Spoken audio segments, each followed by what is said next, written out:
بسم اللہ الرحمن الرحیم۔ ابھی میں نیٹ پہ ایک حضرت کا بیان سن رہا تھا، ان سے سوال کیا گیا کہ آپ منکرین ختم نبوت کے بارے میں کیا کہتے ہیں، وہ مسلمان ہیں یا کافر ہیں؟ تو انہوں نے جواب میں فرمایا کہ جو خود کو مسلمان کہتا ہے مجھے یہ کوئی حق نہیں ہے کہ میں اس کے مسلمان ہونے کا انکار کروں، اور فرمایا کہ کیونکہ شریعت نے مجھے کسی کو کافر کہنے کا کوئی حق نہیں دیا، یہ انہوں نے فرمایا۔ گویا کہ ان کے نزدیک جو انسان ختم نبوت کا انکار کرتا ہے اور خود کو مسلمان کہتا ہے تو وہ مسلمان ہی ہے، کافر نہیں ہے، اس کو کافر کہنا ٹھیک نہیں ہے۔ اللہ تبارک و تعالیٰ قرآن پاک میں فرماتے ہیں، یہ سورۃ الاحزاب ہے، آیت نمبر 41 ہے، آیت نمبر 40 ہے۔ اس میں اللہ تبارک و تعالیٰ نے فرمایا، اعوذ باللہ من الشیطان الرجیم، بسم اللہ الرحمن الرحیم۔ اللہ فرماتے ہیں، ما کان محمد ابا احد من رجالکم، کہ محمد صلی اللہ علیہ وسلم تم میں سے کسی کے باپ نہیں ہے، ولیکن تم میں سے کسی مردوں کے باپ نہیں ہے، ولیکن رسول اللہ ہے، لیکن محمد صلی اللہ علیہ وسلم اللہ کے رسول ہے، وخاتم النبیین، اور خاتم النبیین ہے۔ اب اس آیت سے یہ معلوم ہوا کہ ختم نبوت نصوص قطعیہ سے ثابت ہے، قرآن سے ثابت ہے، اور جو انسان نصوص قطعیہ کا انکار کرتا ہے، اللہ کے کلام کا انکار کرتا ہے، قرآن پاک کی کسی ایک آیت کا بھی انکار کرتا ہے تو وہ کافر ہے۔ لہٰذا ختم نبوت کے انکار کرنے والے چونکہ اس آیت کے منکر ہے اور اس آیت کے منکر ہونے کی وجہ سے وہ اسلام سے خارج ہیں، وہ کافر ہیں، ان کو مسلمان کہنا درست نہیں ہے۔ اور میں نے جو یہ کہا کہ قرآن پاک کی کسی ایک آیت کا بھی انکار کرنے والا دائرہ اسلام سے خارج ہے، اس کی دلیل بھی قرآن پاک کی یہ آیت ہے، یہ سورۃ النساء ہے، اور اس کے آیت 150 اور 151 میں یہ فرماتے ہیں اللہ تبارک و تعالیٰ، ان الذین یکفرون باللہ ورسولہ، بے شک جو لوگ اللہ کا انکار کرتے ہیں اور رسولوں کا انکار کرتے ہیں، ویریدون ان یفرقوا بین اللہ ورسولہ، اور یہ ارادہ کرتے ہیں کہ اللہ اور اس کے رسولوں کے درمیان فرق نکالے، یعنی اللہ کا حکم جدا ہے، رسول کا حکم جدا ہے، یہ فرق نکالتے ہیں۔ وَيَقُولُونَ، اور کہتے ہیں، نُؤْمِنُ بِبَعْضٍ وَنَكْفُرُ بِبَعْضٍ، کہتے ہیں کہ ہم بعض پر ایمان لائے اور بعض پر ایمان نہیں لاتے، بعض کا کفر کیا۔ اب ان کے بارے میں اللہ تعالیٰ نے آگے فرمایا، اولئک هم الکافرون حقا، یہ پکے کافر ہیں۔ تو معلوم ہوا کہ اللہ تعالیٰ کی کسی ایک نبی کا انکار یا قرآن پاک کی کسی ایک آیت کا انکار، اللہ کے کلام کا انکار کرنا کفر ہے، اور منکرین ختم نبوت چونکہ اللہ کے کلام کا انکار کرتے ہیں، جو میں نے پہلے آیت آپ کے سامنے تلاوت کی، اس کا انکار کرتے ہیں، اس کے انکار کے زمرے میں آتا ہے، اگرچہ وہ صراحتاً یہ نہیں کہتے کہ ہم اس آیت کا انکار کرتے ہیں، لیکن پھر بھی وہ چونکہ اس آیت پر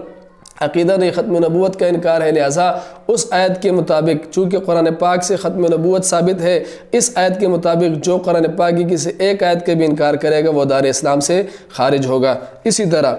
یہ سورۃ البقرہ ہے، اور اس کے آیت 85 اور 86 میں یہ بحث چل رہی ہے کہ اللہ تعالیٰ فرماتے، افتؤمنون ببعض الکتاب وتکفرون ببعض، کہ کیا تم کتاب کے کچھ حصے پر ایمان لاتے ہو اور کچھ حصے کا انکار کرتے ہو؟ تو معلوم ہوا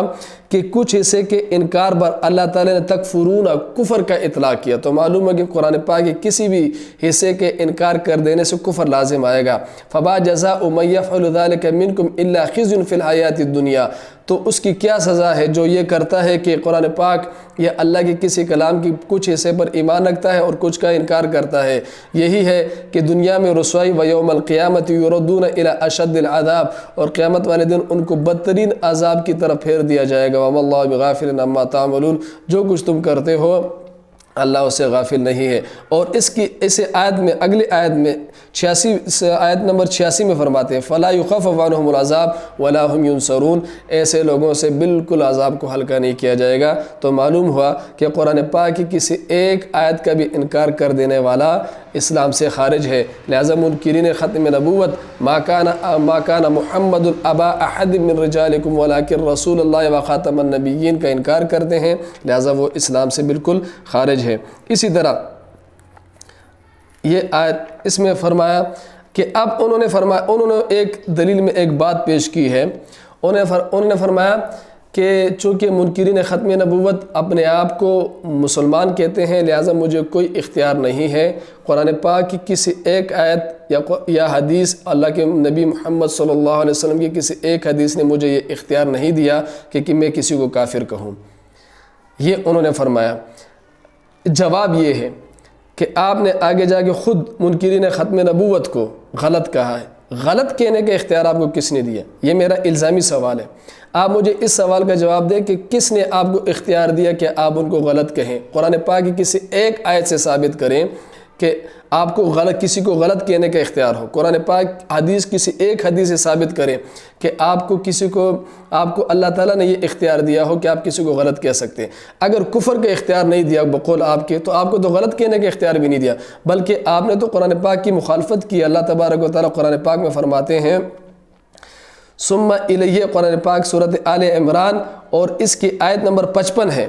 فرماتے ہیں ثم الیہ مرجعکم فاحکم بینکم فیما کنتم فیہ تختلفون، پھر تم سب میری طرف لوٹ کر آؤ گے، تمہارا سب کا لوٹ کر آنا میری طرف ہے۔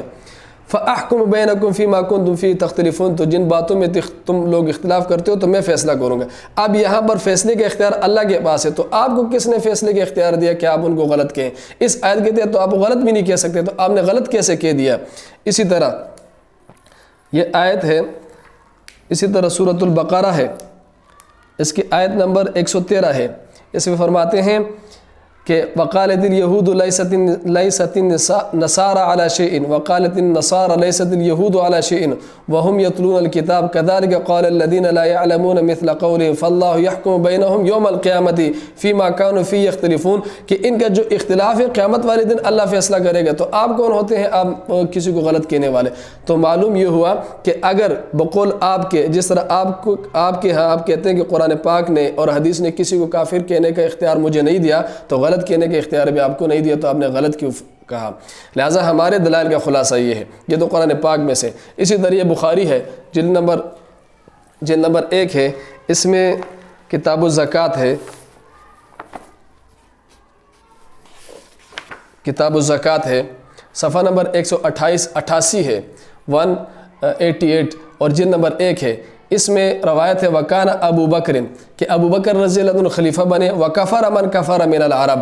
اور عرب میں سے جس نے کفر کرنا تو اس نے کفر کر لیا۔ اب ان کفار میں وہ لوگ تھے جنہوں نے زکوٰۃ دینے سے انکار کر دیا، اور زکوٰۃ نصوص قطعیہ سے ثابت ہے، لہٰذا نصوص قطعیہ کا منکر کافر ہے، اس پر کفر کا اطلاق صحابہ نے کیا، حضرت عمر فاروق رضی اللہ عنہ۔ انہوں نے ختم نبوت کا انکار کیا اور مسیلمہ کذاب کی اتباع کی، اور اللہ کے نبی صلی اللہ علیہ وسلم کو خاتم النبیین نہیں مانا، اور صحابہ نے حضرت عمر رضی اللہ تعالیٰ عنہ نے، اور اسی طرح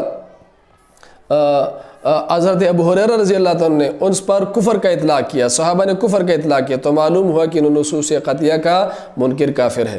پوری بات کا خلاصہ یہ ہے کہ ختم نبوت کا انکار کرنا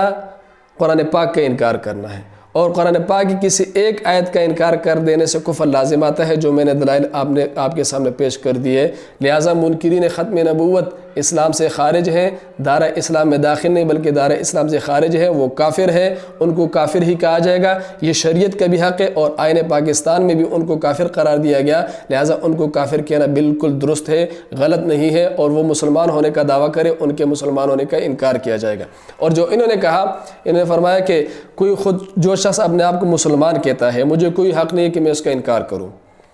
یہ تو ہم نے پوری طرح تردید کر دی۔ لیکن ان سے ہمارے ایک الزامی سوال ایک اور ہے، وہ یہ ہے کہ اگر کوئی شخص انڈیا کا فوجی، وہ اس کا فوجی ہونا ثابت ہو کہ یہ انڈیا کا فوجی ہے، اور وہ دعویٰ کرے کہ میں پاکستانی فوجی ہوں، تو کیا ہم اس کے دعوے کا انکار نہیں کریں گے؟ ہم انکار کریں گے اور کہیں گے کہ تم انڈیا کے آرمی میں سے ہو، تم انڈیا کے فوجی ہو۔ اس کی وجہ کیا ہے؟ اس کی وجہ یہ ہے کہ اس کے انڈیا کے فوجی ہونا ثابت ہو گیا، اس کا دعویٰ غلط ہے، غلط دعویٰ کا انکار کیا جائے گا، نمبر 1۔ نمبر 2، اگر کوئی آپ سے کہے کہ آپ میرے بیٹے ہیں، جنہوں نے یہ کہا ہے، جنہوں نے فرمایا نا کہ جو اپنے آپ کو مسلمان کہتے ہیں مجھے کوئی حق نہیں کہ میں اس کا انکار کروں، آپ مجھے بتائیں کہ آپ ان کا انکار کریں گے کہ نہیں کریں گے؟ آپ ضرورتاً یہ انکار کریں گے کہ آپ ان سے فرمائیں گے کہ میں آپ کا بیٹا نہیں ہوں، اس لیے کہ میرا نسب معلوم ہے، میرا باپ معلوم ہے۔ تو جب آپ کو کس نے اختیار دیا کہ آپ اس کے باپ ہونے سے انکار کریں؟ ظاہر ہے آپ کہیں گے کہ آپ کا باپ کوئی اور ہے، تو آپ نے اس کے باپ ہونے کا انکار کیا، تو جہاں پر اس کے باپ ہونے کا انکار آپ کو حاصل ہے کہ آپ اس کے باپ ہونے کا انکار کریں کیونکہ آپ کا باپ والد کوئی اور ہے، تو اسی طرح شریعت نے یہ حق دیا ہے کہ جو انسان نصوص قطعیہ کا انکار کرے اس کو کافر کہنے کا حق شریعت نے دیا ہے۔ اسی طرح اگر کوئی انسان آپ کے پاس آتا ہے، آپ کے گھر کا دعویٰ کرتے ہے کہ یہ گھر میرا ہے، تو آپ کو حق حاصل ہے کہ نہیں ہے کہ اس کے دعوے کا انکار کریں؟ ظاہر ہے قانون میں بھی آپ کو حق حاصل ہے، شریعت نے بھی آپ کو حق دیا کہ آپ اس کے دعوے کا انکار کریں۔ کیوں کرے؟ اس لیے کہ شریعت نے آپ کو حق دیا۔ اسی طرح جو انسان ختم نبوت کا انکار کرتا ہے، وہ جو بھی ہو، اس کے مسلمان ہونے کا انکار کیا جائے گا۔ وہ ختم نبوت کا انکار کرے اور مسلمان ہونے کا اقرار کرے تو ہمیں حق حاصل ہے قرآن اور حدیث کی روح سے، جو میں نے ثابت کر دیا، اور آئین پاکستان کی روح سے ہمیں یہ حق حاصل ہے کہ ہم اس کے مسلمان ہونے کا انکار کریں اور اس کو کافر کہیں۔ اور یہ دلائل میں نے آپ کو پیش کر دیے اور مثالیں بھی میں نے آپ کو دے دیے۔ لہٰذا آپ سے گزارش یہ ہے کہ جن لوگوں کا کفر نصوص قطعیہ سے ثابت ہے، قرآن سے ثابت ہے، آپ ان کو بلا شبہ کافر کہیں، اور آئین پاکستان سے بھی کافر ثابت ہے، آپ ان کو بلا شبہ کافر کہیں، اس میں کوئی تردد نہ کریں، بلا تردد ان کو کافر کہیں۔ لہٰذا اب دعا یہ ہے کہ اللہ تبارک و تعالی ہمیں ختم نبوت پر، صحابہ پر، قرآن و حدیث پر صحیح طور پر ایمان لانے کی توفیق عطا فرمائے، اور جتنے بھی فتنے ہیں ہر فتنے سے اللہ تبارک و تعالی ہمیں محفوظ ہونے کی توفیق عطا فرمائے، ہمیں اللہ تعالی محفوظ فرمائے، اور جو صحابہ کا طریقہ ہے اسی پر ہمیں خاتمہ بالخیر، خاتمہ بالایمان عطا فرمائے۔ سبحان ربک رب العزت عما یصفون وسلام علی المرسلین والحمد للہ رب العالمین۔